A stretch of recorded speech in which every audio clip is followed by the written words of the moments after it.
placer de verte, Manuela. Claro, lo mismo te digo, pero muy grande, muy La grande. verdad que sí, el encontrarnos aquí, en este sitio, además, estupendo. Parece que tenemos que hablar de utopía y distopía en política. Bueno, y en comunicación, Y en ¿no? comunicación, es verdad. Y en comunicación, ahora la verdad es que están las cosas además bastante mezcladas, ¿no? Sí, mezcladas. Sí. Pero, no sé, empezamos a ver qué es eso de la distopía. Sí, yo la verdad no lo sabía bien, ¿eh? Yo os lo he preguntado a vosotros, ¿no? Y yo creo que la idea de la pesadilla, ¿no? De una sociedad, la sociedad de Orwell, la sociedad, digamos, de la asfixia, ¿no? De la disminución del ser humano, de,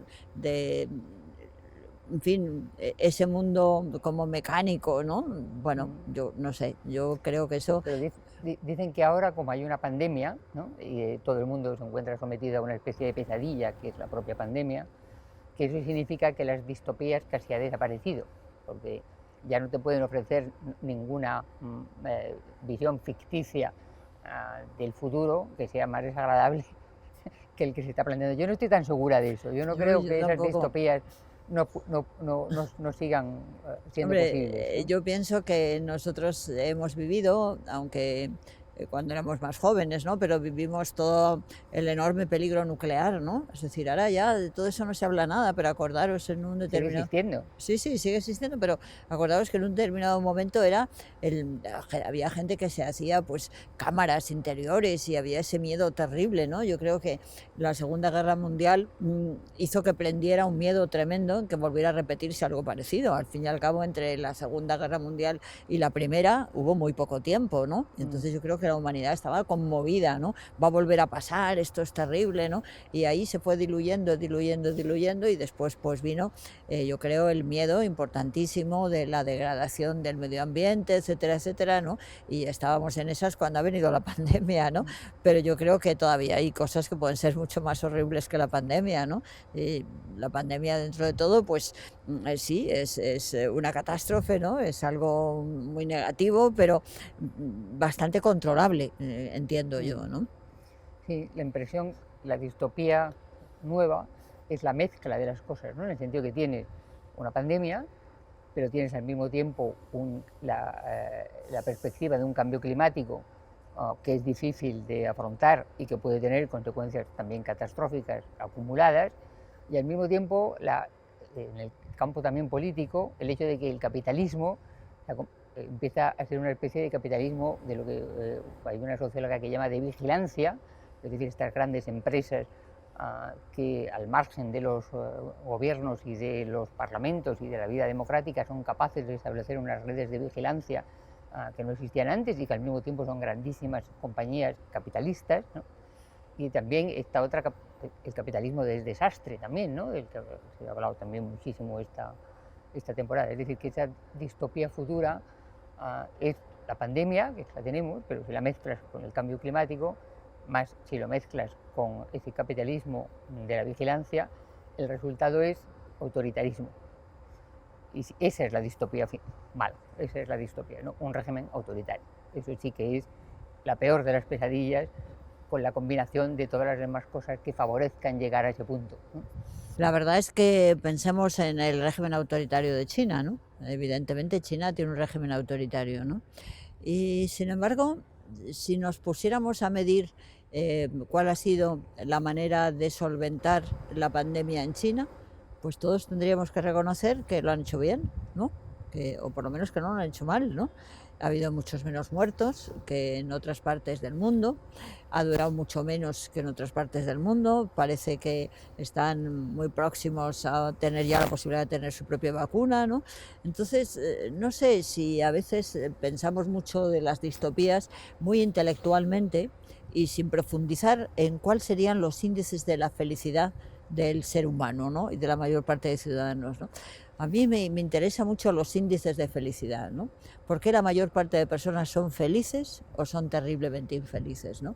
A mí eso me Pero preocupa puedes ser muchísimo. feliz con Soma, como Orwell, ¿no? Puedes Ya. ser feliz con el mundo feliz de tomar una pastilla, ¿no? Que te hace feliz, ¿no? Sí, pero hoy por hoy sabemos que hay sociedades que son más felices que otras, ¿no? Sin pastillas. Me parece que es bastante claro, ¿no? Es decir, que de alguna manera Pues yo escuchando hace unos días a una corresponsal del país en China, ¿no? Como ella explicaba cómo se había abordado la pandemia, ¿no?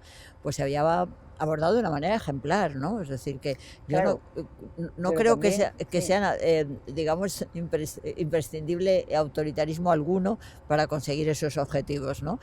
que es lo que es difícil de contemplar y a mí me parece peligroso, en el sentido de decir, eh, todo vale para la seguridad, ¿no? O sea, si consigo parar la pandemia, todo es válido para parar la pandemia. Por supuesto que hay que hacer muchísimas cosas para parar una pandemia o para hacer frente a una catástrofe natural, ¿no? Pero eso no quiere decir que se convaliden sistemas de control de fisionomía por la calle, o porque al fin y al cabo esos mecanismos que sirven, a lo mejor han ayudado a controlar mejor la pandemia, son también mecanismos que utilizados de otra manera, por un régimen igualmente autoritario, el resultado puede ser muy poco democrático, muy poco feliz, ¿no? Como tú decías, de preocuparnos de la felicidad de las personas, pues a lo mejor el resultado de esos sistemas provoca una gran infelicidad en otro momento, el mismo sistema. Claro, puede ser, pero yo creo que eh, eso nos lleva a una reflexión que tiene que ver poco con la distopía y con la utopía, y tiene más bien que ver con la necesidad de que las democracias sean realmente eficaces, ¿no? Yo creo que uno de los grandes problemas de las democracias es que muchas veces no consiguen, yo creo que eso es una de las características de los tiempos que estamos viviendo ahora, se rompe la vinculación entre los representantes y los representados, ¿no? Y entonces no hay de verdad una estructura realmente eficaz, ¿no? En muchas democracias, ¿no? Yo creo que no es una distopía, es una enfermedad que hoy día yo creo que tiene la democracia en general, ¿no?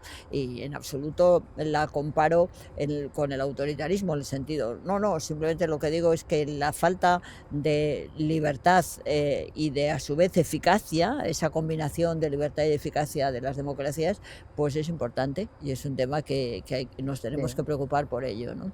Yo creo que sí, que es uno de los debates más inquietantes ahora, pero el problema con las democracias yo creo que son ineficaces, y cada vez se demuestran más ineficaces en algunos aspectos concretos, por dos cosas. Una, por el hecho de estas grandes mega empresas que están fuera del sistema de control democrático, por un lado, ¿no? Que eso hace que también la sensación de que la democracia no es capaz de controlar ese tipo de capitalismo de vigilancia, o como lo quieras llamar, ¿no? Y también el hecho de que el sistema democrático es muy razonable, pero tiene una parte que también usos democráticos. Y son esos usos democráticos los que están siendo destrozados, ¿no? En el caso de Trump, por ejemplo. El sistema norteamericano sigue siendo un sistema democrático eficiente, pero el presidente de los Estados Unidos lo que provoca es una ruptura de los usos democráticos, cosas que no se hacían porque no se consideraba democrático, ahora se hacen con toda naturalidad y parece que eso es normal, ¿no? Esa especie de normalización de malos usos de la democracia, ¿no? Sí, sí, yo creo que eso es gravísimo, ¿no? Porque la verdad es que yo creo que hay que aceptar que, aunque sea muy duro decirlo así, pues que al frente de un país tan emblemático como Estados Unidos, pues está una persona que no hay ningún problema de calificarle de delincuente, ¿no? Porque una persona que no paga sus impuestos, una persona que no observa unas reglas esenciales digamos, de la moralidad pública, incumple los preceptos, hasta los preceptos de derecho penal, ¿no? A mí me parece impresionante, una persona que se jacta de no pagar impuestos.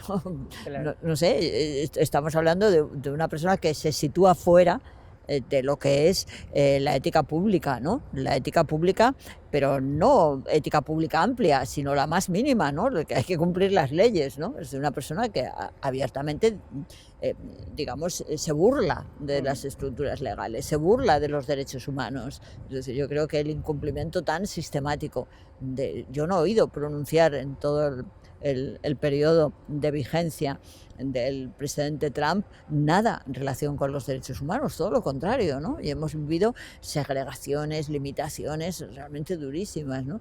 Entonces, no sé, yo creo que eso es casi el final o la actitud más grave de los grandes males por los que yo creo que atraviesa hoy por hoy la democracia representativa tal y como la conocemos, ¿no? Tú comentabas antes el tema de que muchas, en relación con la utopía, no con la distopía, con la utopía, ¿no? O sea, no es que nuestra generación se movía en un mundo en el que había más utopías. Y decíamos, no necesariamente utopías en el sentido de sociedades perfectas, no buscábamos sociedades perfectas, buscábamos sociedades mejores, sí, no perfectas, no utopías en el que una sociedad todo tiene solucionado. Queríamos sociedades que progresaran hacia el bienestar público, el bienestar de la mayoría, mayorías y minorías, de todo el mundo, ¿no? Y yo creo que, de hecho, lo que tú comentabas también es que muchas de esas consideradas utopías, entre comillas, eran simplemente cosas difíciles de conseguir, pero no cosas perfectas, sino que se iban consiguiendo poco a poco. El feminismo, la lucha contra el racismo, la sanidad pública, ¿vale? Son cosas que podrían haber sido consideradas utópicas hace 100 años y que, sin embargo, se ve que progresivamente, no como un hecho, aquí hemos llegado y esta es la sociedad perfecta en la que los derechos humanos están perfectamente reconocidos en todo el mundo, no, pero de todas maneras el avance y el progreso sí que es muy grande, sobre todo en el caso del feminismo es evidente, ¿no? Por supuesto, por supuestísimo, pero además es que yo creo que la utopía, entendida en un sentido como diríamos, absolutamente útil, significa la posibilidad que tienen los seres humanos de darse cuenta de que hay cosas que funcionan mal en las sociedades e intentar cambiarlas, ¿no? Eso es política. Claro, eso pero se hace con la política, ¿no? Sí, y con más, porque fíjate, a mí me encanta cuando descubro personajes en la historia del mundo que han sido determinantes, ¿no?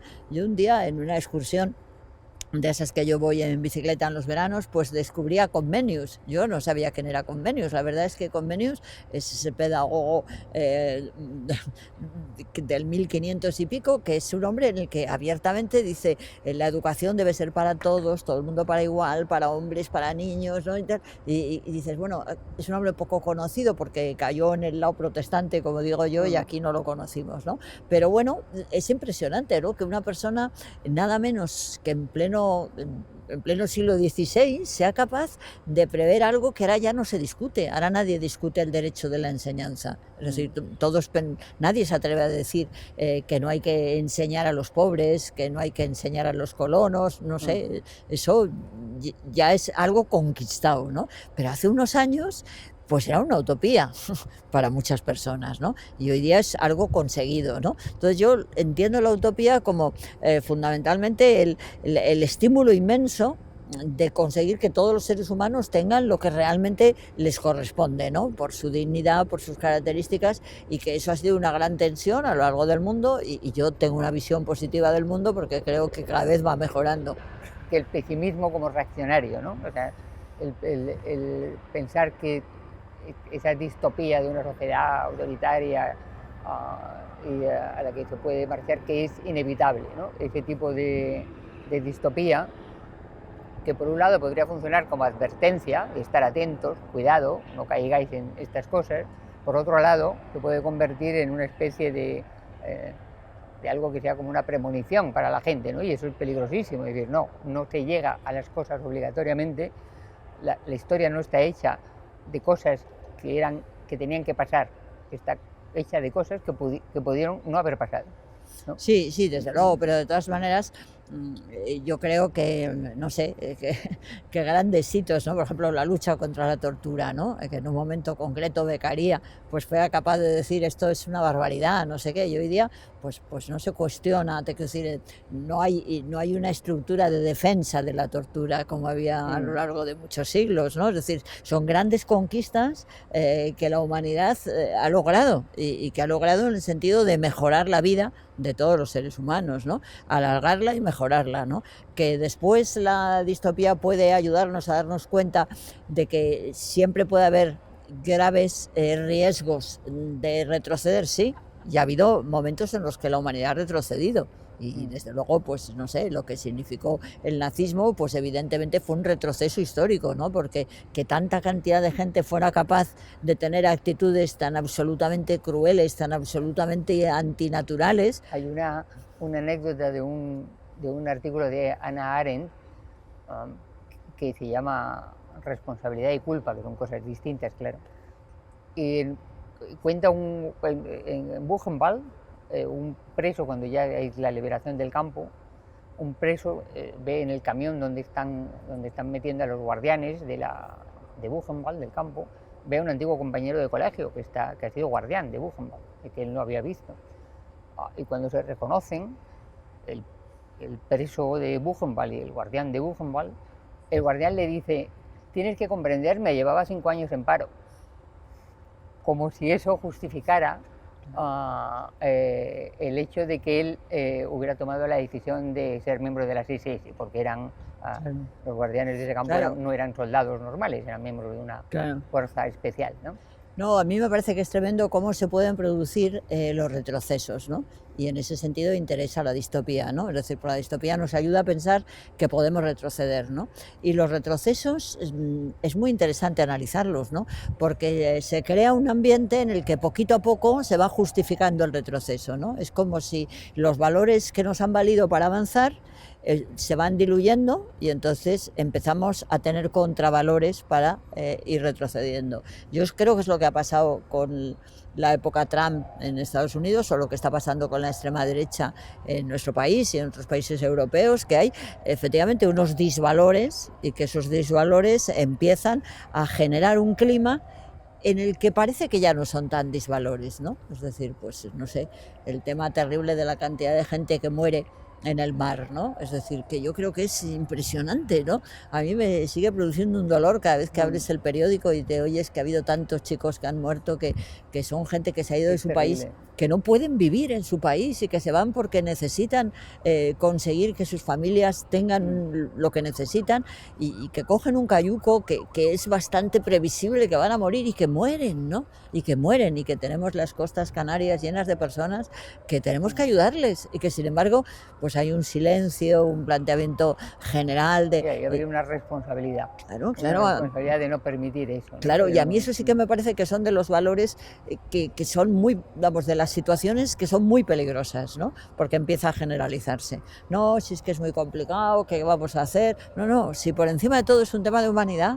Claro. Es un tema de humanidad, entonces a partir de ahí no vale que digamos que es peligroso, que es complicado, porque si empezamos a justificarnos estamos ya entrando en que los valores se diluyen y empezamos a trabajar con los disvalores. Claro, de alguna manera eso se relaciona también con la pérdida de los usos democráticos, ¿no? Sí. Esos valores se van disminuyendo, se van diluyendo y eso se hace a través de la normalización de usos no democráticos de... Sí, yo poder, ahí, ¿no? Fíjate, me preocupa muchísimo la ruptura que hay entre las instituciones y los ciudadanos, ¿no? Y yo creo que la sanidad de la democracia para mí tiene que pasar por agilizar lo que yo llamo el contrato de representación. Al fin y al cabo, el contrato de representación es un contrato, podríamos decir, en derecho civil de mandato, ¿no? Es decir, yo te voto y tú, a través de lo que me has prometido que vas a hacer, mejoras mi vida y la de los que conozco, de las que me preocupan o lo que sea, ¿no? Pero la verdad es que, ¿cuáles son las obligaciones de la persona que ha resultado elegida con los que le han elegido? ¿Tiene la obligación de informar? ¿Tiene la obligación de decir la verdad? ¿Tiene la obligación de dar cuenta? ¿Tiene la obligación de tener un contacto personal? No hay. No se ha estructurado en nada. Había un periodista que se llamaba Robin Day, que fue diputado de Margaret Thatcher y luego volvió a ser periodista en la BBC. Yo le hice una vez una entrevista porque era un magnífico entrevistador en la televisión, el que hacía las entrevistas políticas de los primeros ministros de las elecciones, y era muy duro en las entrevistas. Y un día le pregunté, bueno, ¿qué tendría yo que fijarme cuando hago una entrevista a un político, a un primer ministro? Y me dijo, pues tiene usted que fijarse en una sola cosa: qué prometió, qué ha hecho y cómo ha explicado lo que no ha hecho. Eso es lo único que se le puede exigir. Usted no puede hacer juicios de intenciones, usted no puede, como periodista, usted no puede hacer juicios de intenciones, usted no puede tal, pero como periodista, en representación de la opinión pública, tiene que decir, usted prometió esto, ¿lo ha logrado o no lo ha logrado? Si no lo ha logrado, tiene usted que explicarme por qué. y darme una explicación que sea convincente para los ciudadanos, ¿no? O pueda parecer convincente. Y me parece muy razonable. Es Me muy pareció razonable. una demanda muy razonable, ¿no?, a los políticos. Es muy razonable, pero sigue siendo muy mediada ese contrato de representación por los medios de comunicación, ¿no? Porque parece que la única forma en la que tú tienes para saber si han incumplido ese poder que tú has dado a quienes te representan tiene que venir por la comunicación, ¿no? Por el periodismo, por todo tipo de estructuras mediáticas, de nuevo, a través, ¿no? Y yo creo que hoy día, con el gran desarrollo de la tecnología, habría que tener mucho más personalizado el contrato de la representación democrática. Yo tengo mis dudas sobre eso. Ya sabes que yo pienso que comunicación y periodismo son cosas distintas, que la comunicación es muy buena, que la gente se comunique, pero que el periodismo es el que ejerce esa función de control de la comunicación. O sea, Internet, Twitter, Facebook, son medios de comunicación estupendos, pero yo no creo que eso es lo que hace Trump. Trump utiliza Twitter para dirigirse a no acepta entrevistas de periodistas que le comprometan o que le hagan preguntas exigiéndole, usted dijo, usted ha hecho. No, él hace directamente la comunicación directa con Twitter o la comunicación directa con... Y eso permite otras de las grandes, no digamos distopías, pero sí de los grandes peligros que quizás tenemos también que comentar, ¿no?, que es el problema de los, le llaman las fake news, pero no es un problema de que haya noticias falsas, eso lo ha habido toda la vida, ¿no? Siempre ha habido noticias falsas, rumores, eso siempre ha existido. Lo que es nuevo, desde mi punto de vista, es que exista un sistema organizado, totalmente organizado, por el que la mentira se institucionaliza. O sea, no es que un político mienta, es que utiliza la mentira como una parte importantísima de su trabajo. No es que un político mienta en una ocasión, pero pueden haber mentido muchos, o tener una relación con la verdad un poco así elástica en determinadas circunstancias, ¿no? Pero eso es una cosa, y otra cosa es establecer un sistema basado en la mentira, no en la verdad de los hechos, que es la única periodísticamente reclamable, ¿no?, pero el negar los hechos y el negarlos de la manera más radical y con un sistema, ¿no? O sea, hacerlo sistemáticamente. Eso sí, ahí pones el dedo en la llaga. Pero para eso hace falta las redes sociales. Sin redes sociales no puedes construir un mundo de fake news. Bueno, sí, yo creo que las redes sociales han cumplido un papel enormemente dañino para la democracia. El otro día leía precisamente en El País, venía un artículo muy interesante de, no me acuerdo cómo se llama, un periodista que está trabajando en analizar cómo controlar las redes, ¿no? En el sentido de que las redes no pueden sistemáticamente ser una oportunidad para la desconfiguración de la realidad del mundo, ¿no? Porque al final es así, ¿no? Y entonces yo creo que lo terrible de las fake news es que de alguna manera la verdad ha dejado de ser interesante. Es decir, no interesa la verdad, da igual. Es decir, yo creo que ese es tú decías, el gran problema no es que un político mienta, no, sino que basa su política en la mentira. Exacto. Claro, pero eso solamente lo puedes hacer si la ciudadanía ha decidido que no tiene interés en saber la verdad. Y yo creo que estamos en un momento... no decide eso. Pues fíjate, yo creo que sí, yo creo que hay un momento que por lo que sea, y yo creo que es muy grave eso, se ha abdicado porque se piensa que es imposible, que vaya usted a saber, que hay tantas versiones, y entonces de alguna manera se crea una especie de clientelismo. Yo me creo lo que dicen los míos y desconfío de lo que dicen los otros, ¿no? Y no hay como... debería ser el papel del periodismo, ¿no? El periodismo razonable, serio, pues se puede equivocar, se puede tal, pero que lo que busca es la verdad de los hechos y contar la verdad de los hechos. Ese tipo de periodismo, que es relativamente reciente, debe tener también 100 y pico años, pero nace también con un desarrollo de las democracias, es un periodismo que yo creo que es imprescindible y que no debería... A mí me molestan muchísimo los periodistas que dicen, bueno, se puede decir una cosa y la contraria. Y dicen, no, perdona, no puedes decir una cosa y la contraria, porque tú no dices una cosa porque se te ocurra, sino porque has tenido unos hechos sobre los que lo bases. Entonces, si tienes unos hechos sobre lo que basas, lo que estás diciendo, no me puedes decir que dices eso y lo contrario.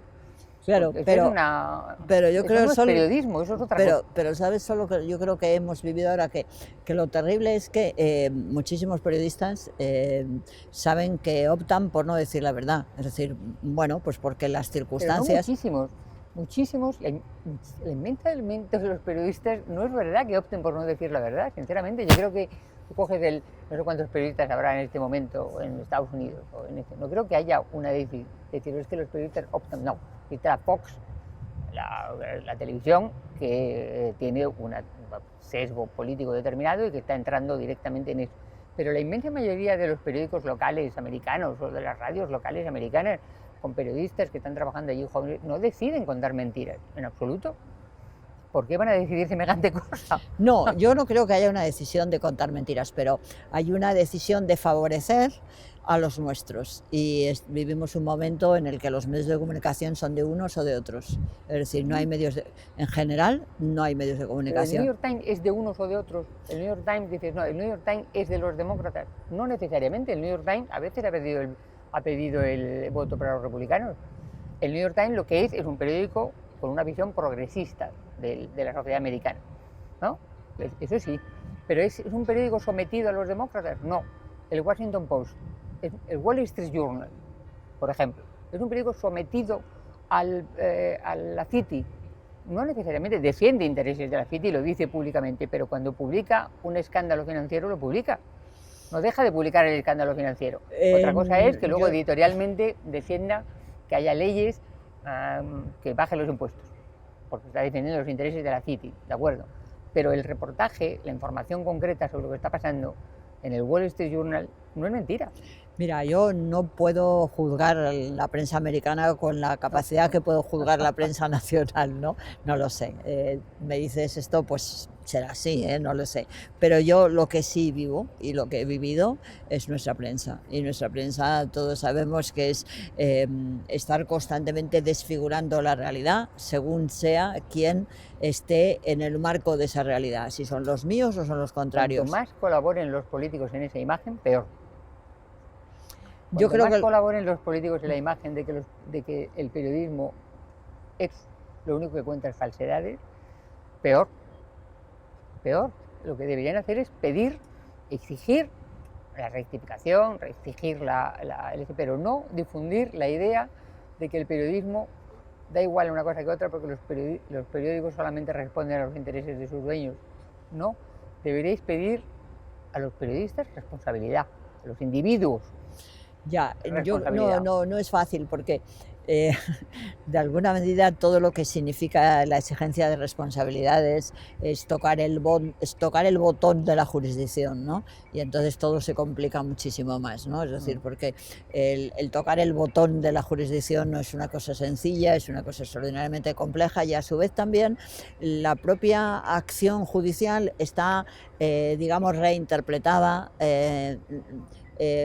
no sé cómo decir, revalorada por los medios de comunicación. Lo que llega a los tribunales tampoco llega virgen, llega ya teñido de todo el marco en el que estamos hablando, ¿no? Y para mí el gran riesgo, y ahí sí que sería como un índice o una advertencia de lo que puede ser una gran distopía, es que grandes sectores de las sociedades actuales contemporáneas ya no sienten interés por la verdad, sienten mucho más interés. Pues eso sí que es ser pesimista. Bueno, eso sí que es ser pesimista. Bueno, es un riesgo, es un riesgo. Yo creo que eso es un pesimismo radical.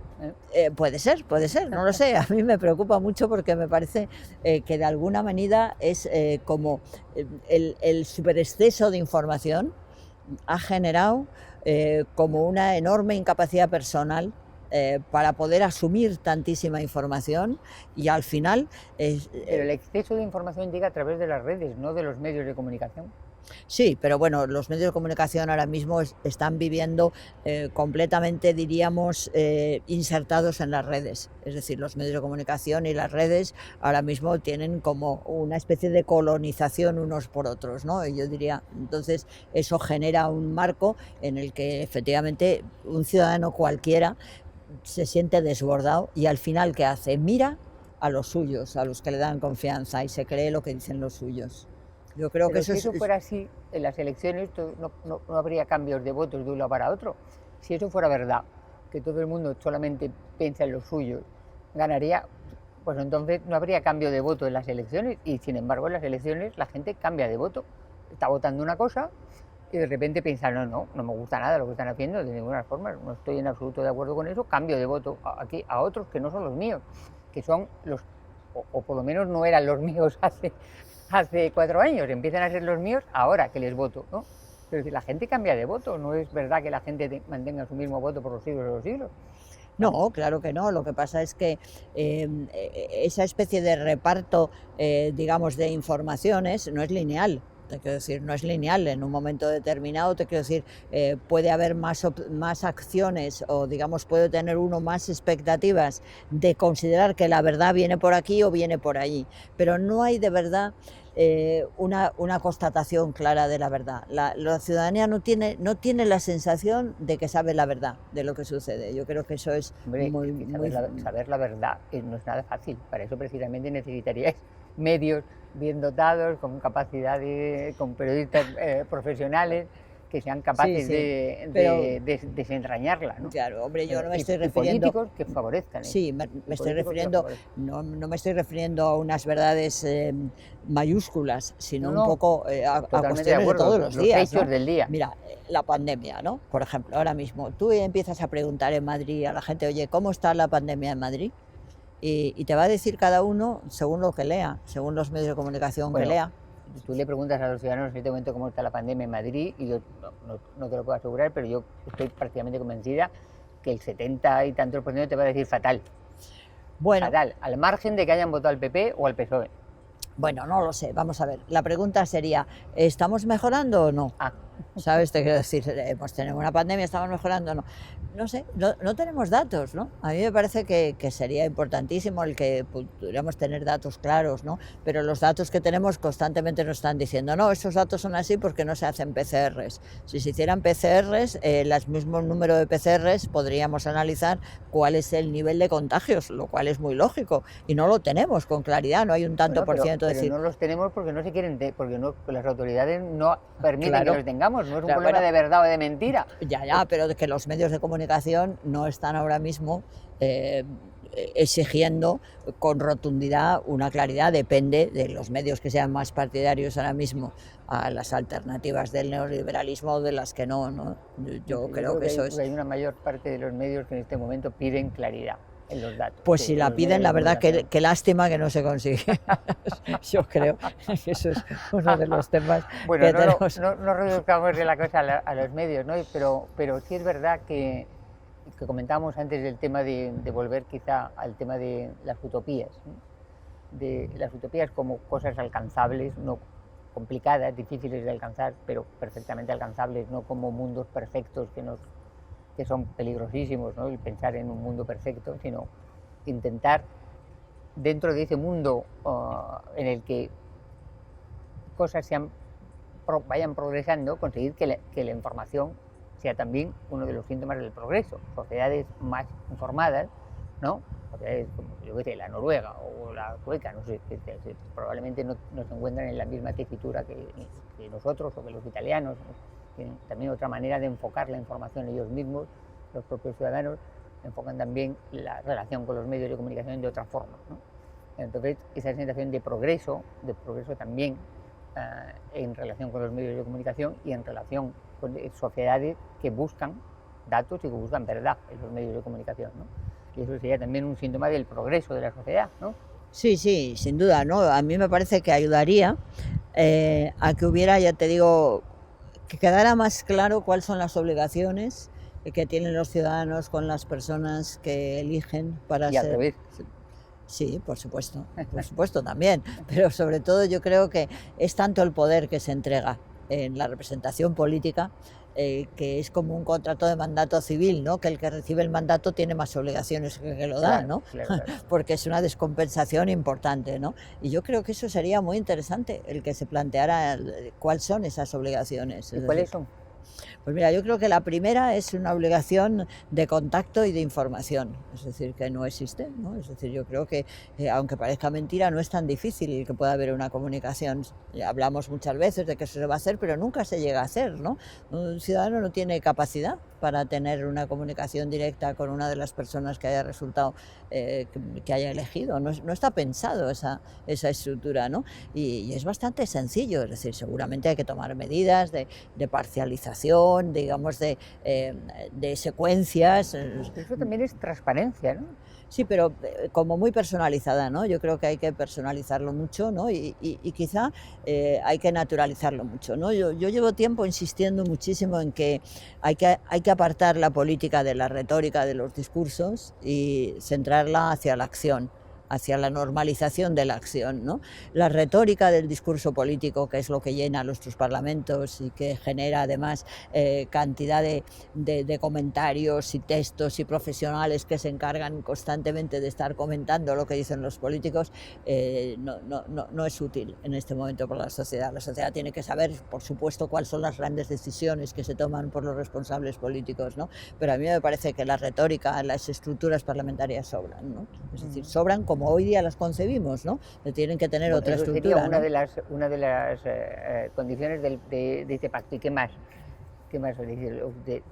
Decíamos, hace falta, el contrato tiene que tener algunas condiciones, ¿no? Una es que se podría decir, bueno, pues un mayor contacto y tal. De acuerdo, yo pienso también en la transparencia, la necesidad de que la gente que tiene responsabilidad sea transparente. Y luego yo creo que tiene una cosa muy importante, yo creo que hay una cosa muy importante, y es que en la estructura clásica de la representación democrática se ha considerado que la responsabilidad del político es el resultado de las elecciones, y no es cierto. Es decir, el resultado de las elecciones no es un análisis correcto de la responsabilidad del político. Para mí la responsabilidad... mejor. Vamos a ver, quiero decir, la gente dice, si el político lo hace mal, perderá las elecciones. No tiene por qué tener otra sanción, ¿no? Lo ha hecho mal, bueno, pues oye, perderá las elecciones. No, yo creo que hoy día tiene que quedar claro que los políticos, lo mismo que todos los profesionales, tienen unas obligaciones y que si las incumplen pueden perder sus propias estructuras de cargos o de representaciones, etcétera. Por ejemplo, el político que miente y se demuestra que ha mentido no puede seguir siendo político. ¿Sabes? Entonces tú te miras, a mí me ha sorprendido mucho porque me lo he estado analizando mucho, cuáles son las obligaciones que tienen los congresistas, los senadores, los diputados, ¿no? Y casi no hay obligaciones, pues ir a las reuniones y declarar los bienes y ya está. Nunca se ha pensado que una obligación es ser veraz, ser leal, no hay, ¿no? Y habrá que verla. Yo creo que llegará un momento que cuando una persona sistemáticamente miente, pues efectivamente no puede seguir siendo, ejerciendo su cargo de político. ¿Por qué? Si está haciendo mucho daño, ¿no? ¿Pero quién establece eso? Pues mira, ¿Quién es el que fija que ese político pues mira, no está diciendo la verdad, y puesto que no está diciendo la verdad de manera sistemática, ¿quién es el que le exige esa responsabilidad al político? Bueno, estamos, por ejemplo, muy acostumbrados a plantear en el mundo del derecho las consecuencias del engaño. En el mundo del derecho no está prohibido mentir, pero sí engañar. Es decir, que parece que son dos cosas distintas, pero una es el sistema de la otra, es decir, yo engaño porque miento, ¿no? Entonces, en política, sin embargo, se puede engañar a través de no decir la verdad, ¿no? Entonces, eso hay que pararlo. ¿Cuál es en principio una estructura la más coherente? La propia asunción de la responsabilidad profesional. Es decir, tiene que ser en el seno de los congresos, de las cámaras, de las de las estructuras asamblearias donde existan esas estructuras de control. Después tendrá que haber también un control judicial al final, si ha pasado lo que sea, pero de entrada tiene que haber una autorregulación. Y la autorregulación tiene que haberla. Tú me dices, no, hombre, todo el mundo se pondrá de acuerdo. No, para eso está la transparencia, para eso está la información. Y la prueba es que vemos que hay cosas como la corrupción, que aunque parecía mentira, pues yo creo que en ese sentido somos uno de los países que más hemos sabido luchar contra la corrupción, claro y lo hemos hecho muy bien. Acuerdo, ¿no? Y hace unos años se decía, no, se pondrán todos de acuerdo, es imposible. Bueno, hemos demostrado que no es verdad. Contra la corrupción, claro que no es verdad, lo hemos hecho, ¿no? Bueno, pero la corrupción tiene una sanción penal muy clara y el engaño y la mentira política no. Entonces yo creo que primero a mí me parece que hay que situarla en la estructura, digamos, de las cámaras profesionales, ¿no? Y después, por supuesto. Es un poco complicado, ¿eh? Porque, no sé, no te creas, tendremos que ir teniendo... exista en el lugar de donde está representada la soberanía nacional un organismo que decida lo que es verdad de lo que tú has dicho y lo que es mentira de lo que tú has dicho, a mí me parece un poco inquietante, no sé. No sé, vamos Y desde avanzando. luego, llevar eso a los tribunales me parece fatal. O sea, Claro, pero mira, vamos avanzando en este terreno, ¿no? Yo creo que hay hechos que serán a lo mejor difícilmente evaluables y otros que serán muy sencillamente evaluables, ¿no? Yo recuerdo, por ejemplo, pues el escándalo aquel que causó el hecho de que determinadas personas del partido de extrema derecha de Vox dijeran que las personas que habían sido ejecutadas y conocidas como las 13 Rosas habían sido violadoras y sí. tal y cual. Bueno, pues se pudo comprobar enseguida, viendo la sentencia, no había nada que dijera que eso era así, ¿no? Es un dato clásico, fácil de comprobación. Otros no serán tan fáciles, y los que no sean fáciles, pues no llegarán a conclusiones, digamos, certeras y definitivas. Pero sí que habrá un caldo de cultivo en el que tendremos que tener cuidado de las expresiones que decimos, ¿no? Yo que creo sinceramente que eso es una de las funciones de los medios de comunicación profesionales, ¿no? O sea, no de las redes de comunicación, pero de los medios de comunicación profesionales. Sí que creo que, y de hecho creo que en muchas partes se está haciendo ya, ¿no? El fact-check, ¿no? Muchos medios de comunicación tienen ya departamentos de comprobación de datos. Y cuando un político dice, está haciendo una entrevista o está en él y dice una serie de cosas, pues a continuación el día siguiente, en el momento no, pero el día siguiente dice esto es verdad, esto es comprobable, esto no es comprobable, esto que dice con tanta seguridad no hay manera de comprobarlo, esto otro es falso porque los datos dicen, ¿no? O sea, esa comprobación de datos, por ejemplo, hecho por profesionales, eso no tiene que ver con la tendencia del periodista, eso tiene que ver con la Bueno, comprobación de datos, y de hecho yo creo que sería claro, más lógico que estuviera en los medios que no pero es bueno, que lo hagan unos políticos sobre otros. bueno, es bueno ya que los medios hayan hecho eso, ¿no? Pero es que, claro, ¿qué consecuencias tiene eso para la política? Ninguna. Es decir, yo creo que sí que termina teniendo consecuencias. Yo tengo más confianza, soy menos pesimista que tú respecto a los ciudadanos, ¿no? Yo creo que los ciudadanos al final, si constatan que un político está permanentemente diciéndoles mentiras, pues esos políticos tienen menos respaldo que los otros. yo no lo creo en eso, no lo creo No sé porque... qué va a pasar dentro de nada con Trump, ¿no? Pero yo Bueno, no lo sé, confío en que ojalá. pierda las elecciones. Ojalá, pero no sé, yo creo que los datos que tenemos indican que hay muchos políticos que mienten, que las agencias de verificación de los medios han aclarado que dicen cosas que no son ciertas, y fíjate que en Estados Unidos hasta Facebook y todas estas cosas hacen determinadas matizaciones y sin embargo siguen consiguiendo muchísimos votos y en muchísimas ocasiones siguen teniendo enormes responsabilidades en la gestión de lo público, ¿no? Yo creo que es absolutamente imprescindible que una de las obligaciones importantes, capitales para mí, de los políticos sea que no utilicen la mentira para hacer engaño político, ¿no? Y en esa medida creo que es bueno, lo mismo que existe un control en la clase médica o existe un control en estructuras de investigadores que tienen sus propios controles, que haya un propio control de la clase política.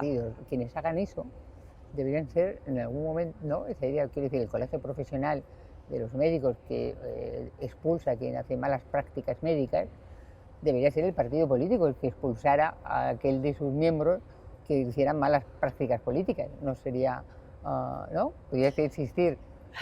Mira, Sería hicimos una un día, posibilidad, ¿no? hicimos un día en la SER una cosa que estuvo con Pepa Buena muy interesante, que fue preguntar a todos los partidos políticos si en sus, digamos, códigos éticos estaba previsto específicamente lo de no mentir, ¿no? Y había generalidades, ¿no? Pero ningún partido tenía como una estructura importante. Bueno, pero a lo mejor es una cosa que se podría empezar a exigir, ¿no? Yo que creo los que partidos sí. políticos incluyan en sus propios Sí, yo me internos, parece interesante, ya te digo, que se sanciones exija. para aquellos de cuyos miembros utilicen la mentira como instrumento político.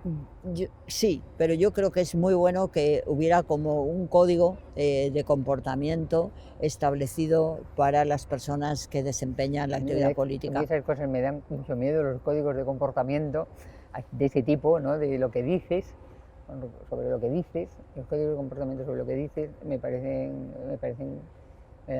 resultan inquietantes, ¿no? Sí, sobre lo que haces, evidente, sobre las cosas que haces, el código de comportamiento sobre lo que haces, yo creo que eso tiene que, bueno, pues está establecido permanentemente, ¿no? Sobre las cosas que haces existen códigos pero sobre lo que dices tengas códigos que eso Pero puede llegar a un fíjate, momento dado en que te convierta en que todo el mundo sea terriblemente ortodoxo, todo el mundo dice que va, lo que está previsto que se que va, diga, que va, porque que va. si no cae sobre Que él no, la que maldición no, de que no, Sol, que la heterodoxia, ¿no? el problema es que, por eso insisto yo tanto, ¿no?, en utilizar la falsedad de datos para el engaño. Lo que haces es el engaño. Sí, sí, no, Entonces, sí, lo lo que entiendo, lo pasa, entiendo. Sí. lo que utilizas, digamos, la Pero ¿quién mentira. decide que lo que estás haciendo es engañar y no que tienes una visión completamente heterodoxa de la Mira, realidad? en eso Si el fueras derecho, a lo mejor tienes una visión totalmente heterodoxa de la misma realidad, ¿no? bueno, pero en eso yo creo que el derecho ha avanzado mucho en el saber cuándo se utiliza la mentira para engañar, ¿no? Bueno, todo es muy discutible, sí, yo creo que todo es muy discutible, pero ya te digo, a mí me gusta muchísimo un político, creo que es un político escocés, que escribe en una sociedad que creo que se llama Open Democracy, y este señor se llama Mountain, y él analiza mucho cómo en el mundo del mercado, aunque parecía mentira, se consiguió erradicar la utilización de la mentira para el engaño comercial, ¿no?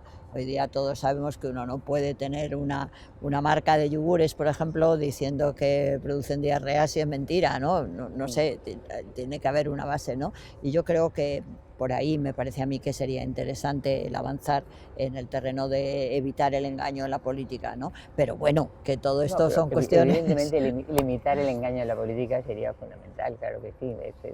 ¿Sabes? Lo complicado es descubrir cómo, pero evidentemente el engaño en política produce un daño enorme, ¿no? Porque sí, ¿sabes qué pasa? Quizá yo eso te lo digo porque como lo he vivido, ¿no? Y he visto lo terrible que es decir, el que realmente no puedas defenderte, no puedas defenderte del engaño, es decir, dicen cosas que no son ciertas y no puedes ir con una estructura constante de verificación, es imposible, ¿no? Pero bueno, son experiencias y yo creo que lo importante es que ahora estamos hablando... Una experiencia maravillosa para ti y para los madrileños. Bueno, fue estupenda, desde luego, sí. A mí me hizo además enamorarme de verdad de los madrileños y de la ciudad, ¿no? No es una manera de decirlo, es que es completamente verdad, ¿no? Es decir, que yo cada vez que estoy en la calle me doy cuenta de la sociedad y por eso me parece que lo que llamamos utopía son como impulsos constantes que mejoran lo que tenemos, ¿no? Y esta sociedad lo ha tenido y yo creo que en eso estamos. En que hay que avanzar en esas cosas, ¿no? En conseguir que las utopías no se dirijan a sociedades perfectas, sino a mejorar las sociedades, ¿no? Ahí estoy en todos los ámbitos. Ya hemos hecho mucho y hay que seguir. Pues sí.